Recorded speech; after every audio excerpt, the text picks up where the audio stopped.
My name is Sarabjit Kaur. I am from the Australian academy. और आज हम एक रीडिंग डिस्कशन करने वाले हैं। पीटी की रीडिंग है और आप इसको पॉज कर सकते हो अगर आप खुद सॉल्व करना चाहते हो।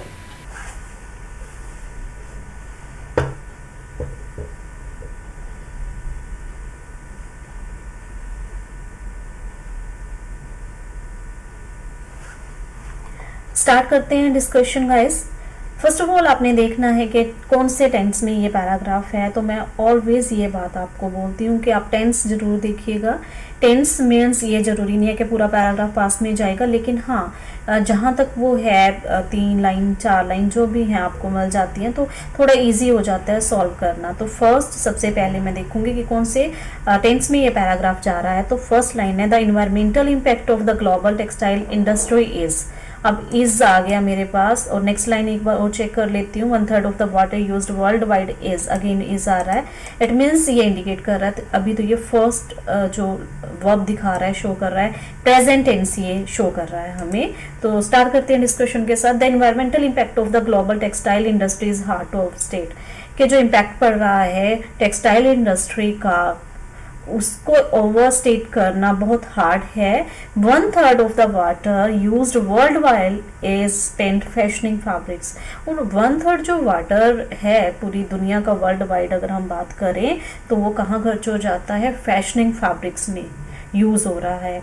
When every ton of cloth is dash, जब every ton of cloth dash किया जाता है। अब इसके बाद always third form of verb use होती है। मैं हमेशा आपको बोलती हूँ कि फिलअप से पहले क्या वर्ड है या फिलअप्स के बाद का वर्ड आप जरूर देखिएगा। और फिलअप से पहले इज आया है, इसके साथ थर्ड फॉर्म ऑफ यूज होती है। थर्ड फॉर्म ऑफ वर्ब हमें ढूंढनी है तो चेक कर लेते हैं हमारे पास वर्ब्स कौन कौन सी है। प्रोड्यूस्ड है जो कि थर्ड फॉर्म ऑफ वर्ब है। मेक है जो कि फर्स्ट फॉर्म ऑफ वर्ब है। प्रोग्रेस्ड है ये भी थर्ड फॉर्म है। प्रोहिबिटेड भी थर्ड फॉर्म है। तो थोड़ा ट्रिकी रहेगा क्योंकि इसके अंदर सिर्फ एक जो वर्ड है आप एलिमिनेट कर सकते हो, दैट इज मेक। मेक को हम हटा देंगे ये तो नहीं आएगा। तो 3 वर्ब्स आपके पास है, थोड़ा मीनिंग समझिएगा। ये कह रहे हैं कि क्लोथ जो है वो डैश होता है। अब क्लोथ क्या होता है, क्या वो प्रोहिबिटेड होता है?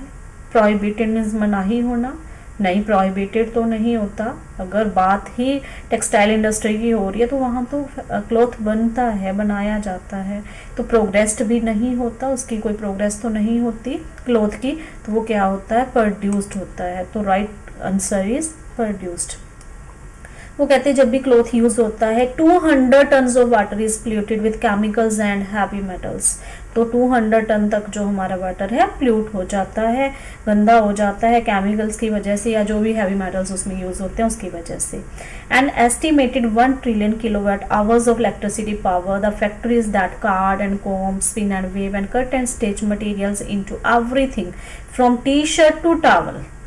अभी इलेक्ट्रिसिटी की भी बात कर रहे हैं कि इतना एस्टिमेट लगा है कि कितनी इलेक्ट्रिसिटी जो है वो उसमें इन्वॉल्व रहती है और कितनी पावर यूज करता है ये इंडस्ट्री जो है टेक्सटाइल की। Com spin wave cut stitch ये सारे प्रोसेस हैं जो कपड़ा बनाने के लिए यूज होता है। और वो कहते हैं चाहे आप टी शर्ट बना रहे हो या टॉवल, तो टी शर्ट से लेकर टॉवल तक जो भी चीजें बनाई जाती हैं each and everything dash behind mountains of solid waste. Dash behind, अब डैश के बाद आपके पास वर्ड जो आया है दैट इज बिहाइंड। बिहाइंड के साथ आप एक वर्ड अटैच करो, एक फ्रेज बनाओगे, कोलोकेशन ढूंढोगे कि वो सूट करे। और साथ में कह रहे हैं कि mountains of solid waste. Solid waste का जो एक माउंटेन है, एक ढेर है, वो पीछे डैश। अब पीछे क्या होता है जब सारा कटिंग होगी स्टिचिंग होगी तो वो पीछे क्या हो जाएगा, सॉलिड वेस्ट का जो माउंटेन है वो वर्ड यहाँ आएगा। फर्स्ट है जी मूविंग, क्या पीछे मूव होता है वो, या फिर लिविंग रह जाता है, लिविंग मीन्स रह जाना। प्रोसेस वर्ड तो नहीं आएगा क्योंकि ये नाउन है, आईएनजी वर्ब यूज हो सकती है। लुकिंग इनटू, अब देखने की बात भी नहीं हुई है। और यहाँ पे जो राइट आंसर है दैट इज लिविंग, के पीछे रह जाता है mountain of solid waste and a massive carbon footprint. ये दोनों चीज़ों की बात हुई है। Where the industries today is not really sustainable for the long term से Shekhar Chaudhary, chief executive of Pratibha Syntex. अब एक और पर्सन की बात होगी है, ये चौधरी की बात हो रही है, जो कि चीफ एग्जीक्यूटिव है एक इंडस्ट्री का आप बोल सकते हो, कंपनी का बोल सकते हो, नेम दिया है उन्होंने यहाँ पे Pratibha. A textile manufacturer based outside Indore India, और कहाँ पे है वो सारी लोकेशन आपको बताई है। With something of an if you build it they will come attitude, mister Chaudhary has stayed Pratibha dash the leading edge of eco friendly textile production. उसने बात करी है कि बहुत वेस्ट जो है इसके अंदर बच जाता है या किस तरह से वो इन्वायरमेंट को ख़राब कर रहा है। तो यहाँ पे उसने कहा कि mister Chaudhary has still, mister Chaudhary ने उसको कंट्रोल किया जो कंपनी को, या उसको चलाया कंपनी को, प्रतिभा को। तो वो कैसे चलाया, dash the leading edge of eco friendly textile production, eco friendly की तरह, मतलब वो इन्वायरमेंट के लिए इको फ्रेंडली रहे उसकी तरह उन्होंने उस कंपनी को चलाया है। तो क्या वर्ड उसके अगेंस्ट चलाया, नहीं, उसने तो इन्वायरमेंट को अनुकूलन बनाने की बात करी है कि वो उसके फ्रेंडली करना चाहता था, इन्वायरमेंट फ्रेंडली नहीं, ये नहीं आएगा। ऑन टू, क्या इन्वायरमेंट के ऊपर चलाएगा, नो। टूवर्ड्स की तरफ, बिल्कुल की तरफ आप बोल सकते हो, बिहाइंड पीछे रह जाएगा, ये वर्ड सूट नहीं करता। तो उसने क्या करा है यहाँ पे, उसको इको फ्रेंडली बनाने की कोशिश करी है कंपनी को। अंडर हिज डायरेक्शन, उसकी डायरेक्शन में, मिस्टर चौधरी की डायरेक्शन में Pratibha began making clothes with organic cotton. यहाँ भी क्लियर कर रहा है कि ऑर्गेनिक कॉटन के साथ उसने यहाँ पे काम करना शुरू करा। इन 1999 में initially the company couldn't find enough organic farms growing cotton in central India. लेकिन इनिशियली क्या हो रहा था कि वहाँ पे ऑर्गेनिक फार्म जो थे इतनी ग्रो नहीं कर पा रहे थे कॉटन, इतना कॉटन वहाँ पे नहीं था इनफ इन सेंट्रल इंडिया में टू डैश इट्स फैक्ट्री, कि इसकी फैक्ट्री को, जो उसकी फैक्ट्रीज हैं उसको डैश हो पाए। इतना यू कैन सी कच्चा जो माल होता है वो डैश नहीं हो रहा था। अब उसकी फैक्ट्री के लिए बात कर रहे हैं, तो फैक्ट्री के लिए वो ऑफर होता है, कच्चा माल बाय होता है, सप्लाई होता है या प्रोवाइडेड होता है। तो कच्चा माल जो है बाय हो सकता है, लेकिन सीधा उन्होंने फार्म से बात करी है, तो फार्म से सप्लाई होता है टू इट्स फैक्ट्रीज। तो यहाँ पे वर्ड जो आएगा टू के साथ फर्स्ट फॉर्म ऑफ वर्ब भी यूज होगी, तो सप्लाई वर्ड यूज होगा। Moving next, and the next paragraph is here, and you have some time you can solve it, or you can pause your video also.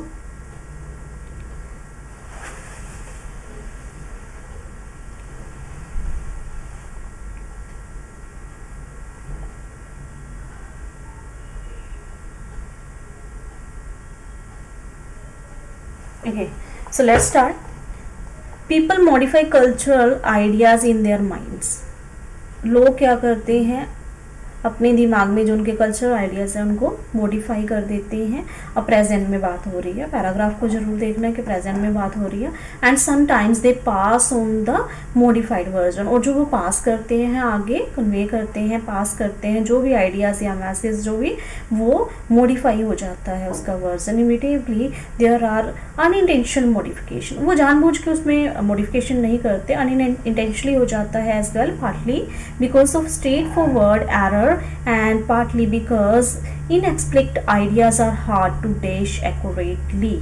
अब वो कहते हैं कई बार उसके कई रीज़न हो सकते हैं कि एज इट इज़ आइडिया जो है आगे नहीं जाता, अनइंटेंशनली उसमें चेंज आ जाता है, मॉडिफिकेशन हो जाती है, कुछ एरर्स हो सकते हैं या जो भी उन्होंने रीज़न बताए, इनएक्सप्लिक्ट आइडियाज़ हो सकते हैं जिनको एज इट इज़ वो कन्वे नहीं कर पाते, या फिर हार्ड होता है to dash accurately. Accurately means as it is उसको डैश करना बड़ा मुश्किल होता है। अब टू के साथ फर्स्ट फॉर्म आएगी अकॉर्डिंग टू ग्रामर, लेकिन चेक कर लेते हैं। Convey, passing, deliver, transmit. अगर आप सिर्फ मीनिंग देखोगे तो पास वर्ड भी यूज हो सकता है, लेकिन अगर आप ग्रामर चेक करोगे तो convey means first form of verb use होगी, then second first form of verb जो है वो है ट्रांसमिट। तो दो वर्ब्स में से आपको चूज करना पड़ेगा। अब ईजी है काफ़ी क्योंकि ऑलरेडी पास की बात हुई है, तो हम फर्स्ट फॉर्म ऑफ वर्ब यहाँ पे कन्वे लगाएंगे, क्योंकि जो आइडियाज़ है वो हम कन्वे करते हैं, हम मैसेज कन्वे करते हैं, हम आइडियाज़ कन्वे करते हैं, ट्रांसमिट नहीं करा जाता माइंड टू माइंड, तो वो कन्वे हो जाता है। तो यहाँ पे हम कन्वे वर्ड्स पुट करेंगे। नेक्स्ट है जी, there is no way to download them directly from one brain to another like computer programs, क्योंकि ऐसा कोई भी रास्ता नहीं है कि हम डाउनलोड कर लें एक दिमाग से दूसरे दिमाग में चला जाए जैसे कि कंप्यूटर में जाता है। नेक्स्ट है जी, dash native speaker of a language will not give identical definition of every word. ये एक सेंटेंस है यहाँ पे, और इसके जो ऑप्शन हैं वो हैं जी इवन, ऑल्दो, इफ, एवर। यहाँ स्टूडेंट्स बहुत ज़्यादा कंफ्यूज हो जाते हैं। देखो स्टूडेंट्स को ये देखना पड़ेगा कि कनेक्टर्स को यूज़ कैसे करना है। अब अगर मैं बात करूँ ऑल्दो, ऑल्दो का मीनिंग क्या होता है, पहले तो वो मीनिंग समझिए। ऑल्दो कंडीशन के लिए यूज़ होता है, जैसे हम कहते हैं कि चाहे वर्ड यूज़ कर लेते हैं कि चाहे ये चीज़ है लेकिन फिर भी, तो उसमें क्या है, एक सेंटेंस और इसके साथ जुड़ेगा तो जाके ये सेंस देगा। इंडिपेंडेंट सेंटेंस ये ऑल्दो नहीं बनाएगा, तो उसको कोमा लगा के आपको एक सेंटेंस देना पड़ेगा। ऐसे ही इफ के साथ होता है। अब और एवर वर्ड का मीनिंग ही अलग है, तो यहाँ पे जो रहेगा इवन, इवन का मतलब होता है कि यहाँ तक के, वो पिछली लाइन को ही कन्वे कर रहा है कि यहाँ तक के। सेम कंप्यूटर की तरह तो नहीं डिलीवर हो सकता आइडिया, यहाँ तक के इवन नेटिव जो स्पीकर है, जिनकी खुद की वही लैंग्वेज है, वो लोग भी, उनके पास भी particular same identification every word की नहीं होती, वो नहीं दे पाते एज इट इज उसको। ठीक है, तो इवन वर्ड यहाँ पे यूज होगा, ऑल्दो इफ तो यूज ही नहीं हो सकता क्योंकि उसके साथ आपका सेंटेंस कंप्लीट नहीं हो रहा। तो उसके साथ सेंटेंस कब कंप्लीट होगा, जब कोमा लगा के आप एक लाइन और लिखोगे, लेकिन ये तो विदाउट कोमा यहाँ पे लाइन खत्म हो गई है। नेक्स्ट है, so it can be only rarely if ever the two person hold dash the same culture ideas. चलो यहाँ पे हम ग्रामर के रूल को यूज कर लेते हैं। होल्ड वर्ड यूज हुआ है आपकी डैश से पहले, और होल्ड क्या है, एक वर्ब है, और वर्ब के पास आपको क्या चाहिए होता है, ऑलवेज उसको एडवर्ब चाहिए होता है, तो एलवाई वाला एडवर्ब आएगा। एक बार चेक कर लेते हैं ऑप्शंस क्या हैं। हाँ, तो हमारे पास ऑप्शन है एक्यूरेट, जो कि वर्ब है, ये एडवर्ब नहीं है, प्रिसाइजली एडवर्ब है, ये हम पुट कर सकते हैं। नेक्स्ट चेक कर लेते हैं प्रोवाइड, ये फर्स्ट फॉर्म ऑफ वर्ब है, सिग्निफिकेंट भी एडवर्ब नहीं है, और हमें एडवर्ब ही चाहिए क्योंकि वर्ब आई है और वर्ब के साथ उसका एडवर्ब यूज होगा, that is precisely. Precisely means accurately as it is. Next है जी, that is why when the founder of a philosophical movement or a religion dies, or even before schemes typically happen, the movement's most devoted followers are often shocked to dash। अब again हमारे पास to आ गया, यहाँ पे to के साथ हम first form of verb use करेंगे। तो एक बार चेक कर लेते हैं वर्ड्स क्या हैं, इंडिकेट, डिस्कवर, फाउंड, एग्री। सिर्फ एक वर्ड है, आप एलिमिनेट कर सकते हो फाउंड को, फाइंड की सेकेंड फॉर्म है फाउंड, तो ये तो नहीं पुट करेंगे। हमारे पास तीन वर्ड है, इंडिकेट, डिस्कवर एंड एग्री। वो कहते हैं कि फॉलोअर्स जो हैं, डिवोटेड फॉलोअर्स जो है वो शौक हो जाते हैं, उनको शौक लगता है, वो शौक हो जाते हैं अक्सर टू डैश। अब कैसे शौक हो जाते हैं, किसी को इंडिकेट करके शौक हो जाएंगे हम, या फिर हम एग्री होके शौक हो जाएंगे, या डिस्कवर करके। डिस्कवर मीन्स कोई चीज़ जब हमें पता चलती है तो हम डिस्कवर करके शौक हो जाते हैं। Followers means that they disagree about what its doctrines really are, ये जान करके वो शौक हो जाते हैं। तो यहाँ पे discover is the right answer. Next move कर लेते हैं नेक्स्ट पैराग्राफ की तरफ। So again you have some times, आप सॉल्व कर सकते हो, इसको पोज कर लीजिएगा सो दैट आपका टाइम वेस्ट ना हो, इसलिए मैं इसको साथ के साथ जल्दी से जल्दी शुरू कर लेती हूँ डिस्कशन।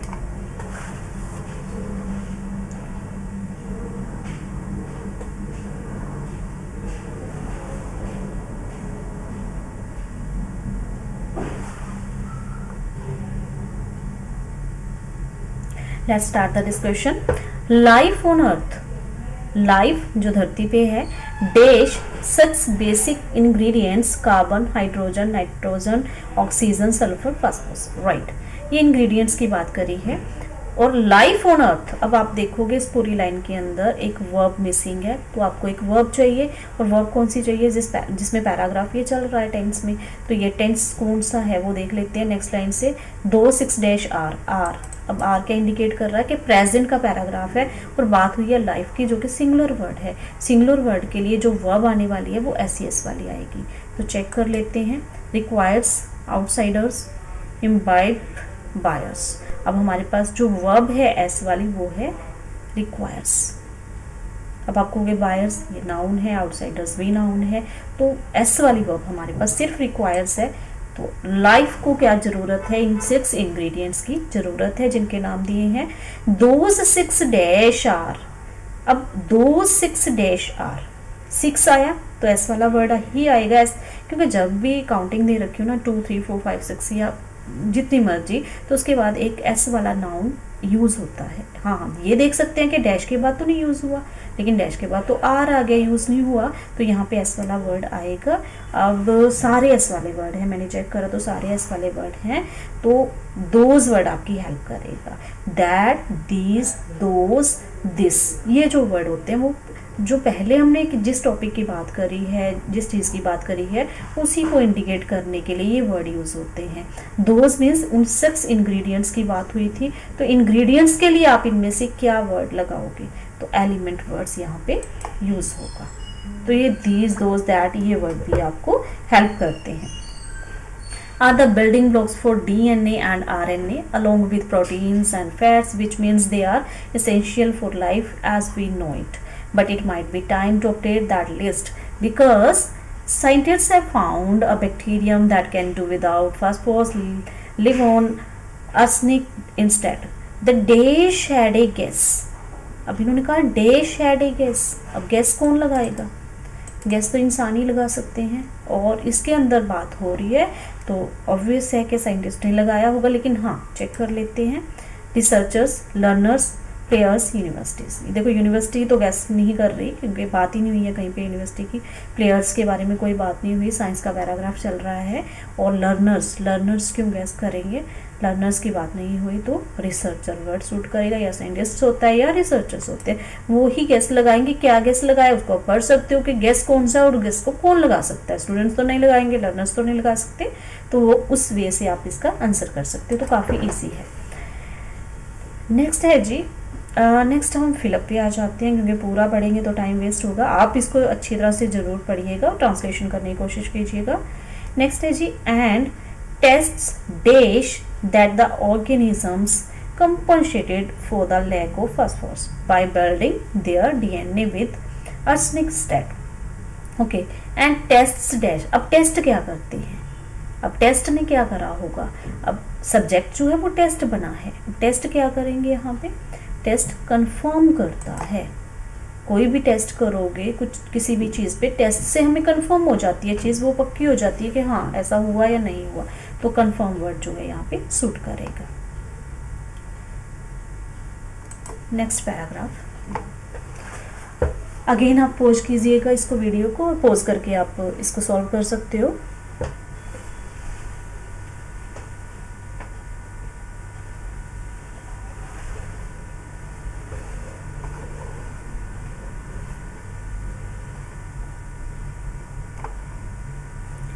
ओके, स्टार्ट कर लेते हैं। Great engineers have a passion to improve life. जो ग्रेट इंजीनियर होते हैं उनके अंदर एक पैशन होता है लाइफ को इम्प्रूव करने का। अब बर्निंग कन्विक्शन होती है that they can make life better for everyone. एक बर्निंग कन्विक्शन होती है, जज्बा होता है कि वो लाइफ को इम्प्रूव कर सकते हैं, बेटर कर सकते हैं। Engineers need to have a talent for invention. Engineer को ज़रूरत होती है कैसे टैलेंट की, इन्वेंशन के लिए एंड इनोवेशन के लिए। इनोवेशन मीन्स कुछ भी क्रिएटिव करने के लिए। बट वट डैश देम, लेकिन क्या डैश है, इज द कन्विक्शन, वो कन्विक्शन है जो डैश करती है। वट डैश देम, जो उनको डैश करती है वो कन्विक्शन है। अब जो कन्विक्शन है इसके लिए उन्होंने यूज़ कर रहा है कि ये उनको हेल्प करती है कन्विक्शन, तो ये सिंगुलर है। सिंगुलर के लिए यहाँ पे जो वर्ब आएगी वो एस वाली आएगी, तो एस वाली हमने वर्ब देखनी है। अब मेड देखो थर्ड फॉर्म ऑफ वर्ब है, motivate first form, activate first form, तो हमें एस वाली वर्ब चाहिए, तो दैट इज ड्राइव्स। यहाँ स्टूडेंट्स काफ़ी कंफ्यूज होते हैं क्योंकि डैश में जिस चीज़ की वो बात, जो एक्शन करने की वो बात कर रहे हैं, उसका लेना देना सिंगुलर के साथ है, और जब ये सिंगुलर के साथ होगा तो हम हमेशा एस वाली वर्ब यूज करते हैं। That they can find a better way to do things, a cheaper and more efficient solution to the problems of human existence on this planet of dash resources। वो क्या करते हैं engineer, एक cheaper और more efficient solution देने की कोशिश करते हैं हर प्रॉब्लम का ह्यूमन एग्जिस्टेंस के लिए इस धरती के ऊपर, ऑफ डैश रिसोर्सेज। ये प्लैनेट जिसमें डैश रिसोर्सेज हैं। अब रिसोर्सेज कैसे हैं हमारी धरती पे, रिसोर्सेज का एडजेक्टिव देना है क्योंकि ऑफ के बाद नाउन की डिमांड होती है और नाउन ऑलरेडी रिसोर्सेज आया हुआ है। अब रिसोर्सेज को एडजेक्टिव चाहिए। एडजेक्टिव वर्ड क्या आ सकता है? Limited, unlimited, numerous, mysteries. अब रिसोर्सेज क्या है हमारे पास? लिमिटेड है। प्रॉब्लम्स भी यही है, तो लिमिटेड रिसोर्सेज है। दैट वी कॉल अर्थ, जिसको हम धरती कहते हैं। मैनी ऑफ अस, हम में से काफी हैं, dash a lot of time complaining about the difficulties and problems of life. हम में से बहुत लोग हैं डैश, जो डैश करते हैं, लॉट ऑफ टाइम, बहुत बार, complaining about the difficulty, complaint करते हैं हम, मोस्ट ऑफ अस डैश।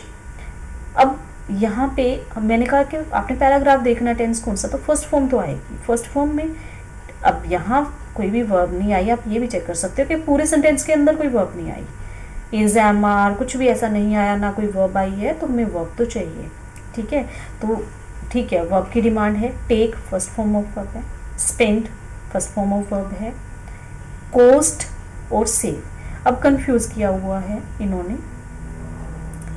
अब कोस्ट तो चलो वर्ब में नहीं काउंट होता, लेकिन सेव को अब verb first form of verb है। 3 वर्ब हमारे पास हैं, तो हम कंप्लेनिंग करने में, डिफिकल्टीज और जो हमारी लाइफ की प्रॉब्लम्स है उसको करने में टाइम को क्या करते हैं, इसका लेना देना किससे है? टाइम से। टाइम हम क्या करते हैं फिर? स्पेंड करते हैं। तो हम टाइम स्पेंड कर देते हैं किसी चीज़ के बारे में कंप्लेंट करने में या डिफिकल्टीज को बताने में। It is easy to find fault, ये बड़ा ईजी है फॉल्ट को फाइंड करना, with things that make daily life arduous. For an engineer these difficulties can be opportunity. हमारे लिए तो है कि हम प्रॉब्लम्स को ही बता देते हैं, लेकिन इंजीनियरिंग के लिए, किसी भी इंजीनियर के लिए वो जो डिफिकल्टीज है एक अपॉर्चुनिटी है, एक मौका है। How can this can make to work better, कि वो कैसे काम को और बढ़िया बना सकते हैं, उनको एक अपॉर्चुनिटी मिलती है। How can that process be made more efficient, कैसे वो प्रोसेस को ज़्यादा अच्छे से कर सकते हैं। How can components be made more cheaply, वो कंपोनेंट्स को कैसे चीपली कर सकते हैं, मोर एक्यूरेटली कर सकते हैं, and more fit for purpose, और वो पर्पस के लिए फिट हो ऐसा बना सकते हैं। Great engineers are convinced, great engineer जो होते हैं, अच्छे इंजीनियर जो होते हैं, वो कन्विंस्ड होते हैं, वो इस चीज़ को मानते हैं, इस चीज़ से कन्विंस होते हैं दैट कि एवरीथिंग, हर एक चीज़ कैन बी डैश की जा सकती है। बी के साथ थर्ड फॉर्म ऑफ वर्ब आएगी। इंस्टेड ऑफ कंप्लेनिंग, कंप्लेन करने की जगह हर चीज़ को डैश किया जा सकता है, तो क्या किया जा सकता है? थर्ड फॉर्म में 2 वर्ब है, परफॉर्म्ड और इम्प्रूव्ड, सॉरी क्रिएटेड भी है, इम्प्रूव्ड, क्रिएटेड एंड परफॉर्म। अब हर एक चीज़ को हम क्रिएटेड कर सकते हैं, इम्प्रूव कर सकते हैं, परफॉर्म कर सकते हैं। अब यहाँ पे हमने बात करी थी कि हम क्या करते हैं, कंप्लेंट करने में टाइम स्पेंड कर देते हैं, लेकिन इंस्टेड ऑफ कंप्लेंटिंग हम क्या कर सकते हैं, उस चीज़ को इम्प्रूव कर सकते हैं। तो यहाँ पे सुटेबल वर्ड है इम्प्रूव। तो this is all about your reading discussion. Hope आपको समझ आई होगी। Thank you so much.